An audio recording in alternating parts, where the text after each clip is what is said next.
ETF index mutual funds నేర్చుకుని stock మార్కెట్లో రాణించాలనుకుంటున్నారా? వెంటనే ఈ నెంబర్కి కాల్ చేయండి.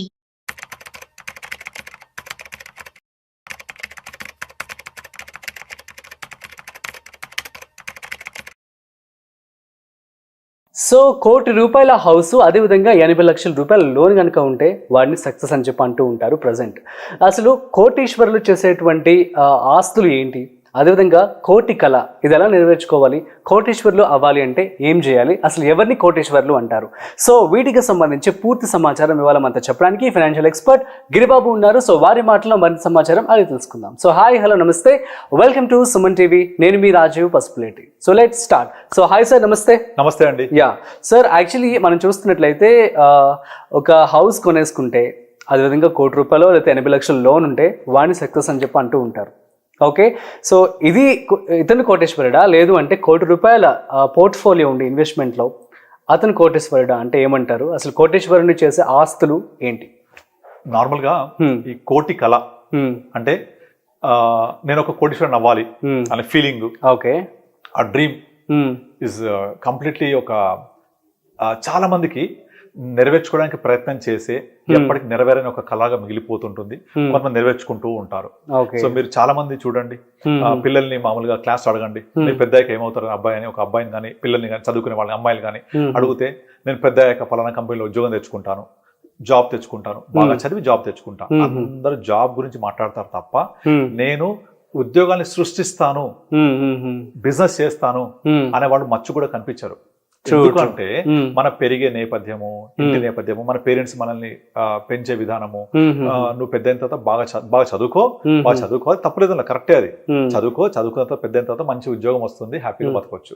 తర్వాత నెక్స్ట్ ఏంటి, ఒక ఇల్లు కొనుక్కో, ఒక కారు కొనుక్కో, ఈఎంఐ కడుతూ ఉండు, రిటైర్ అయ్యాక వెనక్కి తిరిగి చూసుకుంటే ఈఎంఐ పూర్తయిన ఒక ఇల్లు, ఈఎంఐ పూర్తయిన ఒక కారు.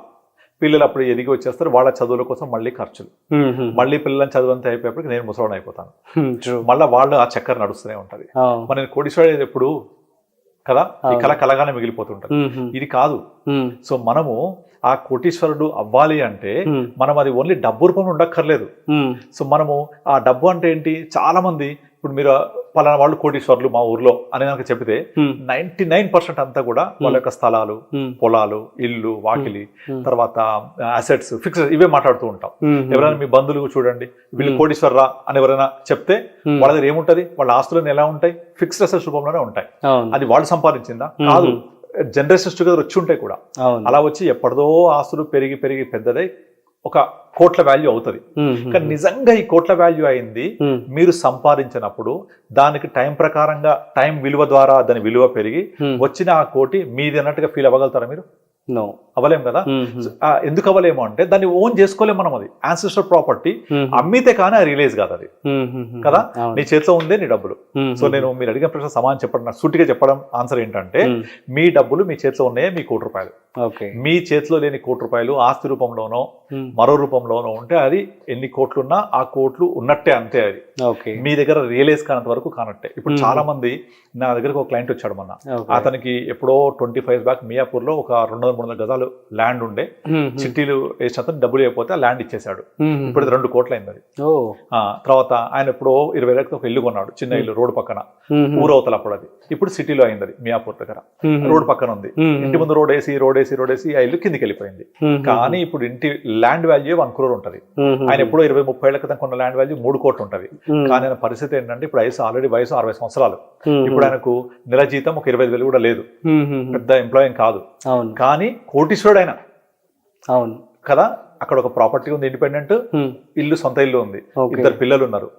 ఇప్పుడు పెళ్లికి వచ్చిన అమ్మాయి ఉంది, డబ్బులు లేవు. కొడుకు పై చదువులకు వెళ్దామని, అమెరికా వెళ్దామని ప్రయత్నం చేస్తున్నాడు, డబ్బులు లేవు. 25-30 వేల రూపాయలు జీతం. ఆ అబ్బాయి కూడా జాబ్ చేస్తున్నాడు. అటు కాంప్రమైజ్ అయ్యి జాబ్ చేయలేక, విదేశాలకు వెళ్ళి చదువుకోవాలనే కోరిక చంపుకోలేక సతమతం అవుతున్నాడు. వాళ్ళ కూతురికి పెళ్లి చేయాలి కానీ డబ్బులు చేతలేవు. కానీ కోటీశ్వరుడు ఆయన. ఒక ప్లాట్ ఉంది, ఒక ఫ్లాట్ ఉంది, ఒక ఇల్లు, ఇండిపెండెంట్ ఉంది. మరి ఈ కేసులో నిజంగా వీళ్ళని కోటీశ్వరుడు అనొచ్చా మనం? ఇది రియల్ స్టోరీ చెప్తున్నాను నేను.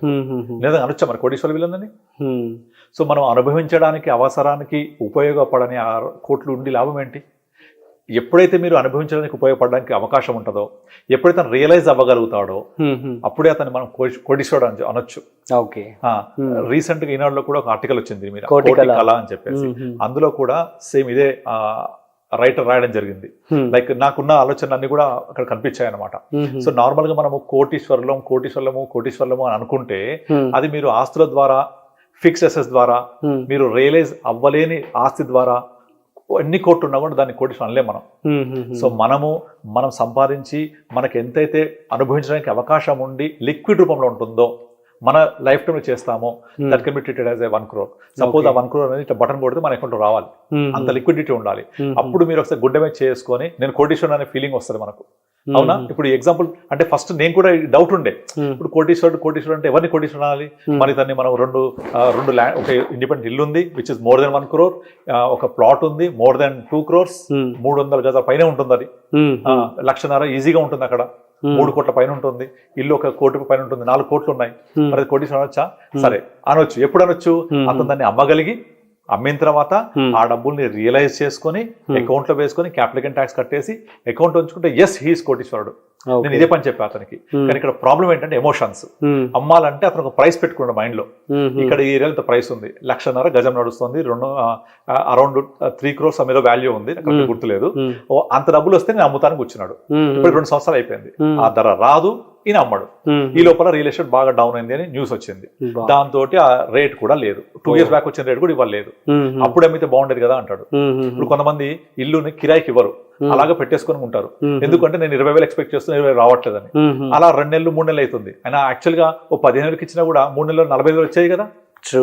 Cash in hand is more king. Cash is king always. So value in hand is more value. Cash in hand is more value then bird in the bush అని చెప్తుంటారు సామెత ఒకటి. చేతిలో ఉంది మోర్ వాల్యూ. సో నీకు 2 ఏళ్ల క్రితమే కనుక ఆ రేటుకు పోయి ఉంటే ఈ పాటికి ఆయనకు ఆ డబ్బులు పెరిగి ఉండేవి కదా, ఊరికి FDS పెరిగేది కదా. ఇప్పుడు వాల్యూ పెరిగిందా తెలియదు, అమ్మగలిగి రియలైజ్ అయితేనే కదా వచ్చేది. మరి అతను ఎప్పుడు కోటీశ్వరుడు అయినట్టు? ఆ డబ్బుల్ని అవసరానికి ఉపయోగపడగలిగినప్పుడు, అవసరానికి ఉపయోగించగలిగినప్పుడు. కనుక ఇదంతా కూడా ఒక మెటీరియలిస్టిక్ ఫిలాసఫీ కాదు, ఇది కాన్సెప్చువల్ ఫిలాసఫీ, మన మైండ్ లో ఉండే ఫిలాసఫీ ఇది. సో కొంతమంది డబ్బులు ఉండవు కానీ హ్యాపీగా ఉంటారు. ఎందుకంటే అతనికి కావాల్సింది అతనికి దొరుకుతుంది, కావాల్సినంత ఉంది, హ్యాపీగా తింటున్నాడు, పడుకుంటాడు, సంతృప్తిగా ఉన్నాడు. సంతృప్తి మన గొప్ప గొప్ప మహానుభావులు, బుద్ధుడు చెప్పింది కానీ, రమణ మహర్షి చెప్పింది కానీ, వీళ్ళంతా కూడా చెప్పింది సంతృప్తి గురించే. వాళ్ళ దృష్టిలో అది కోట్ల విలువైంది అది. సో కనుక మనం ఇక్కడ కూడా ఇందాక చెప్పినట్టుగా మనం ప్రతిదీ కూడా క్యాష్ రూపంలో, డబ్బు రూపంలో కొలబడకూడదు. కనుక ఎవరు కోటీశ్వరుడు, మీలో ఎవరు కోటీశ్వరుడు అని అంటే, నీకున్న ఆస్తి ప్రకారంగా లెక్కేస్తే, బ్యాంక్ బ్యాలెన్స్ ప్రకారం లెక్కేస్తే ఇన్ని కోట్లు ఉన్నాయనుకుంటే అందులో ఎన్ని అనుభవించగలుగుతున్నావు కదా.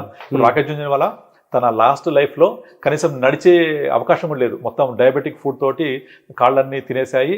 ఆయన కుర్చీలో కూర్చొని డాన్స్ వేశాడు ఏదో ఒక ఈవెంట్ లో, కుర్చీలో కూర్చొని ఏదో ఇట్లా చేయి ఒప్పుకుంటూ. అంతకంటే దౌర్భాగ్యం ఉంటుందా? అతనికి స్వీట్లు చాలా ఇష్టం చిన్నప్పటి నుంచి, సిగరెట్స్ బాగా తాగుతాడు, ఆరోగ్యం ఖరాబ్ చేసుకున్నాడు. ఆయన కొన్ని 1,000 కోట్ల అధిపతి, మరి కొన్ని 1,000 కోట్లు ఇస్తా నాకు ఆరోగ్యం తెచ్చిమనండి, కాదు కదా. సో కనుక కోటీశ్వరుడు అంటే తినగలగాలి, పడుకోగలగాలి, టైంకి తింటే అరిగిపోవాలి. So it's all not materialistic thing, ఇదంతా కూడా కాన్సెప్చువల్ థింగ్ మన మైండ్ లో ఉండేది. సో కనుక నేను వాళ్ళకి చెప్పింది అదే, మీరు కోటీశ్వరులు అంటే నిజంగా కోటీశ్వరులే, కానీ మీరు అనుభవించడానికి అవకాశం ఎక్కడ ఉంది? ఆ డబ్బుల్ని రియలైజ్ చేసుకొని మీ అమ్మాయి పెళ్లి చేయగలుగుతున్నారా, మీ అబ్బాయిని విదేశాలు పంపించగలుగుతున్నారా కదా. అది చేయనప్పుడు మనం ఏం చెప్పలేం దాన్ని. అవును. కనుక ఇప్పుడు మన సొసైటీలో మీరు అన్నట్టు ఇంత ముందు ఒక వ్యక్తి 1 కోటి రూపాయల ఫ్లాట్ కొనుక్కొని 80 లక్షల అప్పు ఉంది కదా, he's accepted in the society. ఇల్లు కొనుక్కున్నాడు కదా, 80 లక్షల అప్పు ఉంది కదా, ఎవరికి కనపడదు. నెక్స్ట్ ఆ ఇల్లుతో పాటు కారు ఉంటుంది, మినిమం 20 లక్షల కారు ఉంటుంది. అంటే 1,20,00,000 వర్త్ ఆఫ్ ఇల్లు, కారు ఉంది, ఇంటి మీద 80 లక్షల అప్పు ఉంది, కారు మీద 15 లక్షల అప్పు ఉంది. అప్పు కనిపించదు. అంటే ఎంత బరువు మోస్తున్నాడో ఆయన మాత్రమే తెలుస్తుంది. చూసే వాళ్లకు ఆయన కోటీశ్వరుడు కదా. దీన్ని కోటి అనొచ్చా మనం? కోటీశ్వరుడు అనొచ్చా మనం? రేపు పొద్దున జాబ్ పోయి ఈఎంఐ కట్టకపోతే, 3 EMIs కట్టకపోతే ఎన్పిఎస్ కింద డిక్లేర్ చేస్తారు బ్యాంకు కదా. 3 EMIs కట్టకపోతే చాలు, ఎన్పిఐ కింద డిక్లేర్ అవుతుంది. 4వ EMI కట్టకపోతే ఇంటికి వచ్చేస్తారు వాళ్ళు. మరి నీదా ఇల్లప్పుడు కాదు కదా, మనం కోటీశ్వరుడు అనుకుందామా? కానీ సొసైటీలో ఉందంతా కూడా దీనికి యాక్సెప్టెన్స్.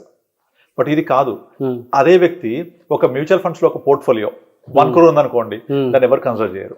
ఓకే. ఫర్ ఎగ్జాంపుల్ మన సౌత్ ఇండియాలో ఒక పెళ్లి సంబంధానికి వెళ్ళామనుకోండి, ఆ అమ్మాయి వాళ్ళ తండ్రి ఫర్ ఎగ్జాంపుల్ చెప్తున్నాను, లేదా అబ్బాయి వాళ్ళ తండ్రి మీ ఆస్తి పాస్తులు ఏమో అడిగారు అనుకోండి, నాకు మ్యూచువల్ ఫండ్స్ పోర్టబుల్ అంటే ఎవరు కన్సిడర్ కూడా చేయరు. అదే ఈఎంఐ కడుతున్న ఇంకా ఈఎంఐ ముగిసిపోయిన ఇల్లు ఉంది అంటే ఈజ్ గుడ్. ఆ పెళ్లి కొడుకు మా అబ్బాయి ఉద్యోగం రాగానే 2 కోట్లు పెట్టి ఇల్లు కొన్నాడు, ఈఎంఐ ఉంది ఇంకా, అది చెప్పరు ఇక ఈఎంఐ 2 కోట్లు పెట్టి ఇల్లు ఉంది, ఈఎంఐ ఫుల్ గా ఉంది, ఇంకా 1.7 crore ఇంకా ఈఎంఐ ఉంది కదా. కానీ అతను అక్సెప్టెడ్. వేరే ఇంకొక అబ్బాయి మ్యూచువల్ ఫండ్ లో జమ చేసుకుంటూ వచ్చి మ్యూచువల్ ఫండ్ పోర్ట్ఫోలియో ఒక 1 కోటి రూపాయలు ఉంది అంటే నాట్ అక్సెప్టెడ్. అదంతా ఇక్కడ ఉంటుంది, మైండ్ లో ఉంటది, అవునా కదా. Physical things they want actually. Exactly. So మరి వీళ్ళని కోటీశ్వరం వచ్చా? నో. ఈఎంఐ ఉంది, లోన్ ఉంది, బర్డన్ ఉంది, కార్ లోన్ ఉంది, లేకపోతే జాబ్ పోతే పరిస్థితి ఏంటి, ఎవరు కడతారు? సో మీ 20 years అంతా అయిపోయిన తర్వాత ఈఎంఐ తీరిపోయిన ఇల్లు మాత్రమే ఉంటుంది వెనక్కి తిరిగి చూస్తే, ఇంకేముండదు లైఫ్ లో ఇక. సో ఇవన్నీ కూడా మనము ఎలా ప్లాన్ చేస్తున్నాము, లిక్విడిటీ ఎంత ఉంది, మన ఫైనాన్షియల్ ప్లానింగ్ ఎలా ఉంది, మనం కోటీశ్వరుగా కనబడుతున్నామా, నిజంగా ఉన్నామా, దట్ ఈస్ వెరీ ఇంపార్టెంట్. కోటీశ్వరుడు కనపడడం వేరు, ఉండడం వేరు. యా, మీరు అన్నట్టుగా ఇంత ముందు 1 కోటి ఇల్లు 80 లక్షల లోన్ కానీ కనపడతాం కదా. అదే మ్యూచువల్ ఫండ్స్ ఒక 1 crore పోర్ట్ఫోలియో ఉంటే కనపడదు, వినపడదు, ఎవరికి తెలియదు కూడా అది. But he's the real crorepati. True. Super sir, nice clarification. So guys, అర్థమైంది కదా. సో మరి అప్పులు ఉండి ఆస్తులు ఉంటే అవి చాలా ప్రాబ్లమాటిక్కే కాబట్టి, సో పోర్ట్ఫోలియో 1 crore అంటే, సో రెండిట్లో మనం కంపేర్ చేసినట్లయితే, సో ఎవరికైతే పోర్ట్ఫోలియో ఉందో వాళ్ళే కోటీశ్వరుడు అని చెప్పి సో చెప్పేశారు. సో అండ్ దట్స్ ట్రూ కూడా. సో ఈ విధంగా మీరు ఇన్వెస్ట్మెంట్ చేసుకొని చక్కగా మీ లైఫ్ని హ్యాపీగా లీడ్ చేయండి. సో మీకు కనుక ఏమైనా డౌట్స్ ఉన్నట్లయితే కామెంట్ చేయండి, మేము మీకు రిప్లై ఇస్తాము. That's it. సో మరొక ఇంట్రెస్టింగ్ కాంటెంట్తో మళ్ళీ కలుద్దాం. అంతవరకు చూస్తూనే ఉండండి సుమన్ టీవీ.